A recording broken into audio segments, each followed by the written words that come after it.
В предыдущих сериях мы сделали ножку стола в форме краба, вырезали ракушку из пенопласта, нанесли многослойный узор, имитирующий галиотис, и ответили на ваши вопросы.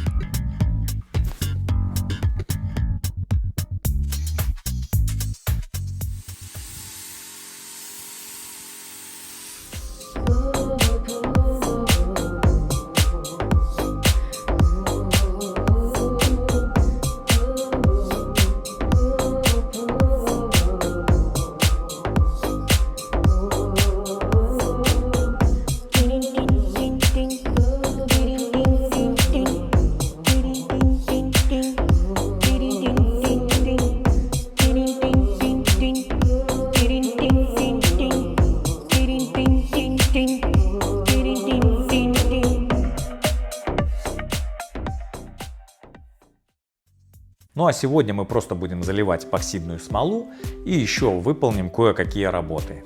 Так как ракушка у нас вогнутая, а столешница у нас должна, естественно, быть прямой, нам нужно залить вот эту поверхность эпоксидной смолой, чтобы все было ровненько. Для того, чтобы эпоксидная смола со временем не отслоилась от поверхности, я замотовал поверхность наждачкой крупностью зерна 320.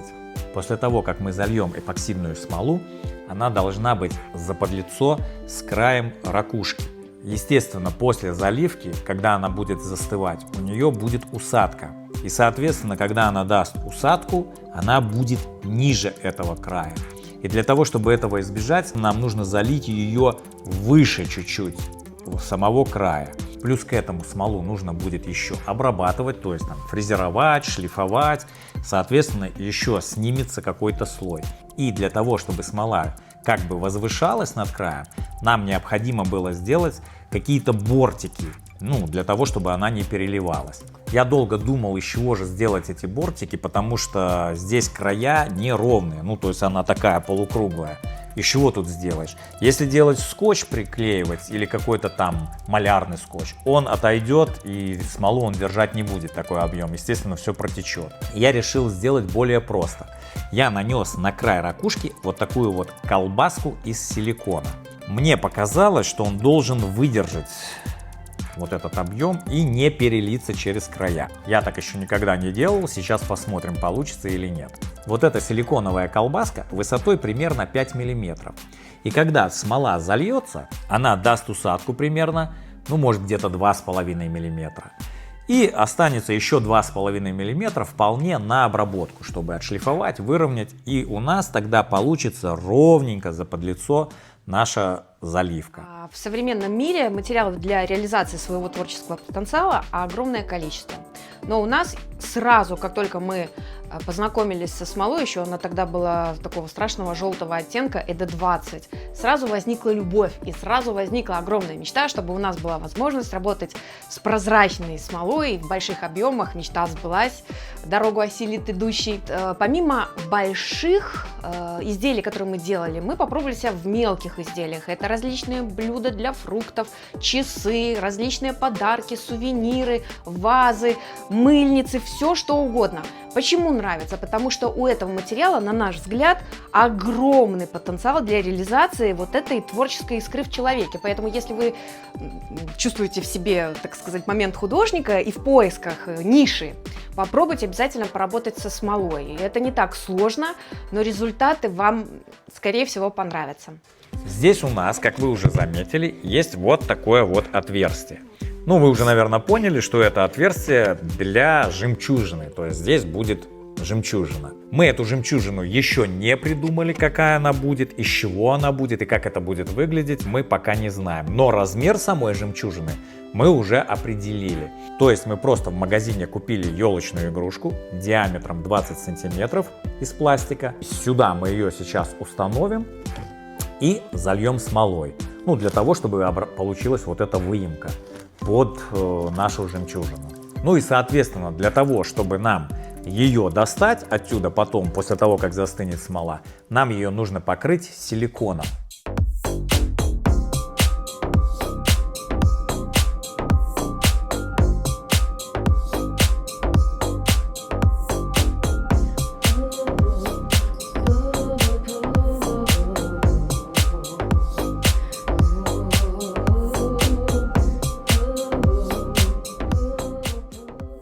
Вот силикон у нас уже застыл.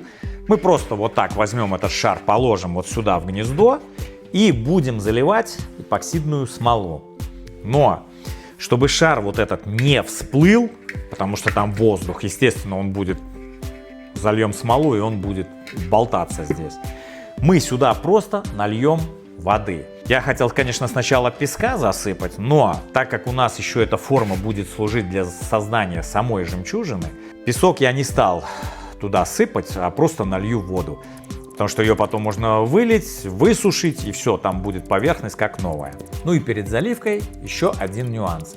Нам нужно высчитать точное количество эпоксидной смолы, которое потребуется для заливки. Сделать это можно двумя способами. Первый способ – это математическим путем, высчитать по формуле, сколько нам нужно смолы.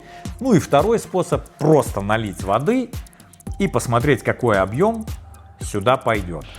Так, сейчас нам нужно будет выставить ракушку по уровню. Там примерно подложить, чтобы уровень был. И посмотреть вот так по уровню. Так идеально. Ну, у меня стол выставлен по уровню, поэтому здесь должно получиться все ровно. Ну, я думаю, сюда примерно, если на глаз посмотреть, пойдет где-то около 6 килограмм. Ну, то есть 5-6 килограмм смолы здесь будет. Но не хотелось бы, чтобы оставалась смола или чтобы не хватило, потому что если не хватит, нужно будет подмешивать, а это может какие-то дополнительные переходы образовать или еще какие-то моменты. Лучше сразу замешать нужное количество смолы. Так, вот наш шар. Смотрим. Ну, еще надо подливать.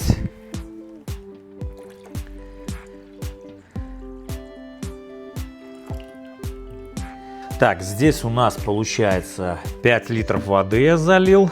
Но я думаю, еще где-то литра полтора сюда влезет. Сейчас я долью точно и тогда уже посмотрю. Да, очень красиво проявился рисунок. А под смолой будет, наверное, еще круче выглядеть.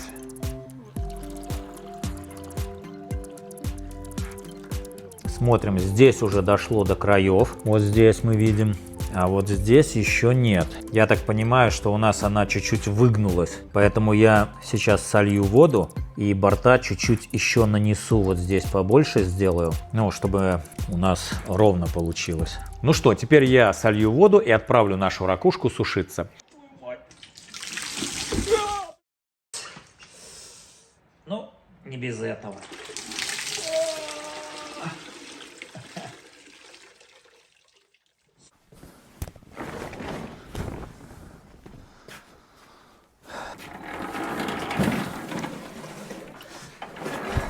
Немного не по теме, но, надеюсь, информация кому-то будет полезна. Я убираю снег вот таким снегоуборщиком, чемпион, но в нем есть один существенный недостаток. Это его свеча. Если он постоит все лето, и потом его зимой нужно будет завести, то не выкручивая, не прочищая свечу, завести его в принципе невозможно. Свечи хватает, ну, наверное, на полсезона. И опять нужно покупать новую, и опять она также полсезона проработает, и опять менять нужно свечу. Не знаю, в чем причина. Может быть, какие-то карбюраторы тут не настроены или еще чего-то. Но как только заменишь свечу, все начинает работать прекрасно, без каких-либо проблем. Может быть, еще такая ситуация, что свечи какие-нибудь, ну, просто дешевые, потому что нормальных свечей я так и не мог найти на вот конкретно этот аппарат. Имейте в виду при покупке. И если не заводится, сразу меняйте свечу.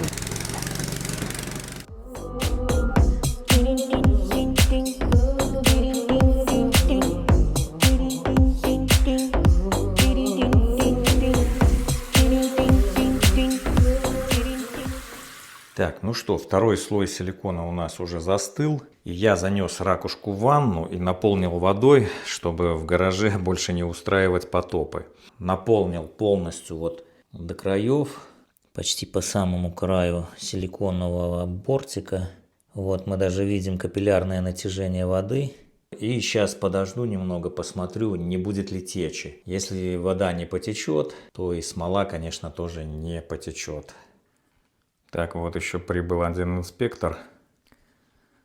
Так, и еще одна инспекторша пришла.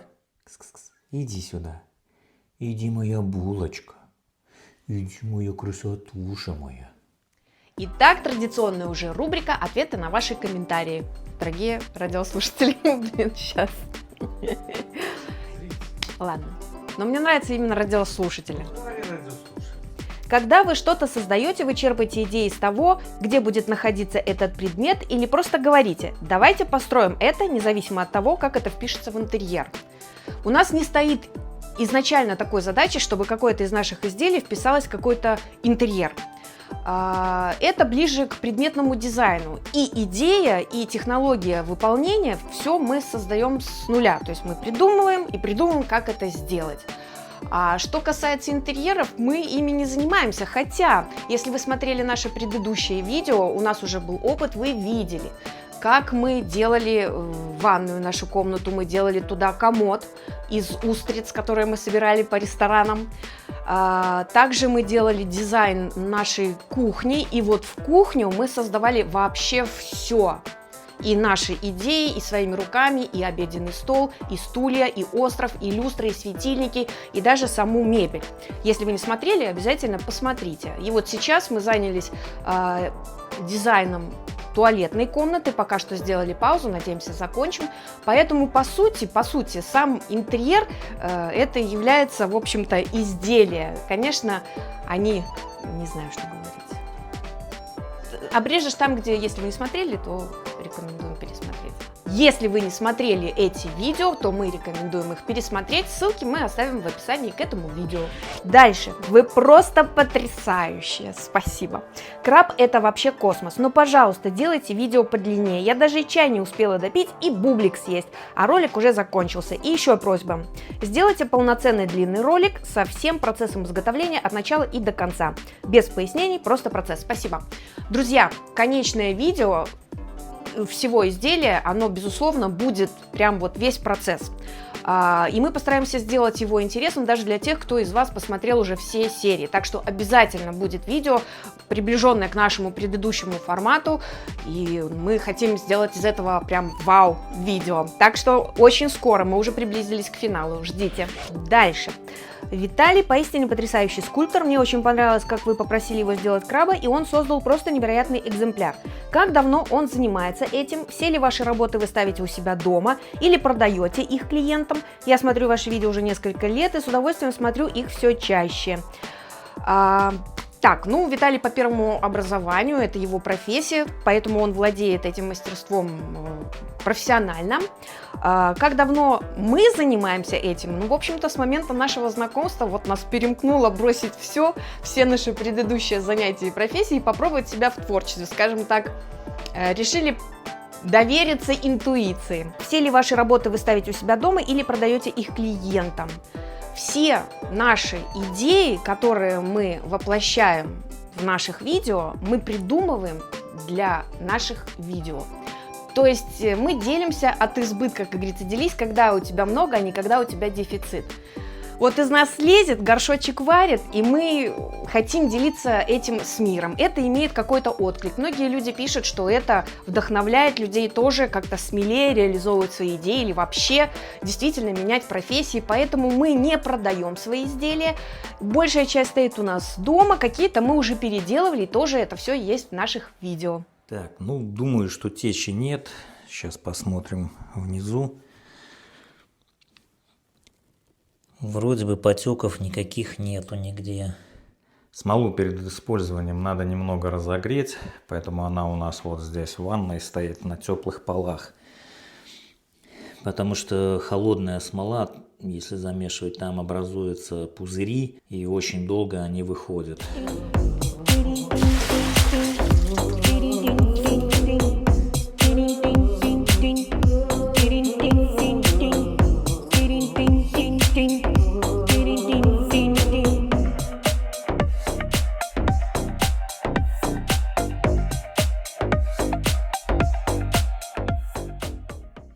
Поскольку объем заливки в ракушку у нас увеличился за счет того, что я увеличил немного борта, поэтому я замешал 8 кг эпоксидной смолы.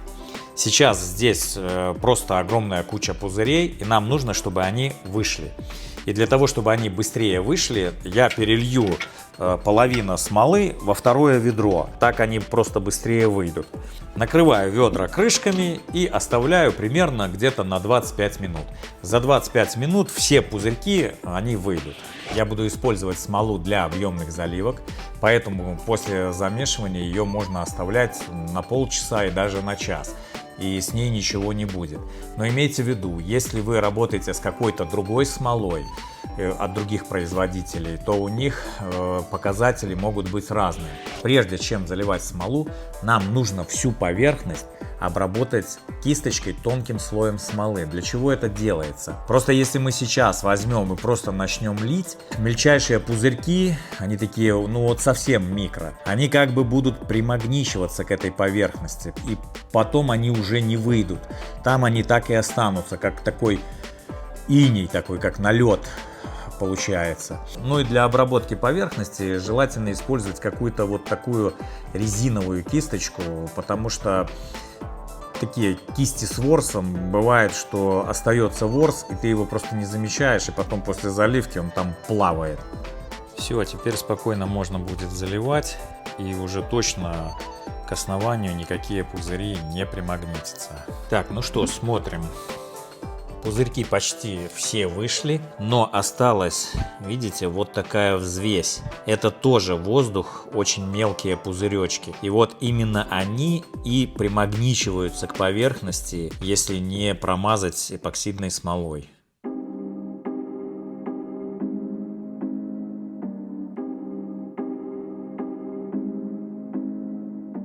Сейчас все это оставляем на 7 дней, она будет застывать 7 дней. Ну а мы пока будем делать уже другую часть столешницы. У нас еще одна часть есть, и мы ей будем заниматься. Еще один важный момент. Если вы заливаете смолу зимой, и у вас в помещении обычно там плюс 10, плюс 15 градусов, то перед заливкой помещение нужно нагреть где-то 23-25 градусов и только потом заливать смолу. После того, как вы смолу зальете, нужно температуру держать до полного выхода пузырьков из смолы. Это примерно еще где-то 12 часов. Для чего это нужно? Если вы зальете и все, выключите обогреватели и, допустим, температура опустится до 10 градусов, то пузырьки все могут не выйти, потому что смола загустеет, и она их просто будет держать, и они не смогут выйти. Имейте в виду, что при низкой температуре, там 10 или 15 градусов, смола будет застывать в 2 раза, а то и в 3 раза дольше. Так, ну и еще один очень важный момент. Вот я пришел с утра на следующий день. Смотрим, вроде бы пузырьков нигде нет, из толщи они вышли, еще вчера вышли. И вроде бы все нормально, и поверхность ровная, и все вроде бы хорошо. Но сейчас я зажгу горелку, горелкой еще раз пройдусь по поверхности и покажу вам вот эти коварные мелкие пузырьки, которые могут просто остаться. Их очень трудно увидеть. Но я сейчас попробую вам их показать. Я-то их вижу, а вот камера не различает их. Вот видите?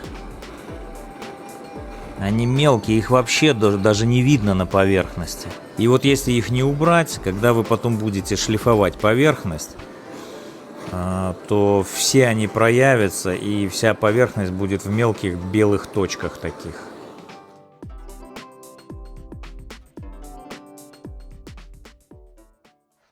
Ну что же, друзья, мы приближаемся уже к финалу нашего проекта. Нам самим не терпится увидеть конечный результат.